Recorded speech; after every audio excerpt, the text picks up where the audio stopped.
Hi friends, labour card అంటే ఏంటిది? Labour card ఏ విధంగా అప్లికేషన్ చేసుకోవాలి?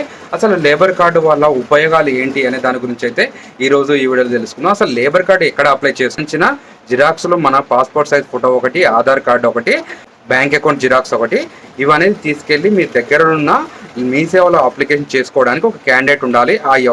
ఎవరైతే అప్లై చేయాలనుకుంటున్నారో ఆ క్యాండిడేట్ ఉండాలి. బయోమెట్రిక్ ద్వారా వెరిఫికేషన్ తీసుకున్న తర్వాత మనకు అనేది కూడా అప్రూవర్ అయ్యే ఛాన్స్ ఉంటుంది. అది 10 రోజులే పట్టొచ్చు, నెల రోజులే పట్టొచ్చు. అప్రూవర్ అయిన తర్వాత మనకు లేబర్ కార్డు అనేది కూడా రావడం జరుగుతుంది. ఆ లేబర్ కార్డు వల్ల ఉపయోగాలు ఏంటంటే, మన పిల్లల పెళ్లికి 30,000 రూపాయలు అనేది ఇస్తారు. మన సహజ మరణానికి మనకు 2 లక్షలు అనేది కూడా కల్పించడం అయితే జరుగుతుంది. ఏదైనా రోడ్ యాక్సిడెంట్లో పోతే కూడా మనకి ఇన్సూరెన్స్ రూపంలో అయితే మనకి కల్పించడం అయితే జరుగుతుంది. ఇవన్నీ మనం అయితే ఈ కార్డు లేబర్ కార్డు అప్లికేషన్ చేసుకోవడానికి ఎవరెవరు అర్హులని కూడా చూసుకున్నట్టయితే, లేబర్ పని చేసేవాళ్ళు, కాంట్రాక్టర్లు, టైలర్లు, ఇంటర్నెట్ సెంటర్లు నడిపే వాళ్ళు, చిన్న చిన్న వ్యాపారాలు చేసుకునే వాళ్ళు,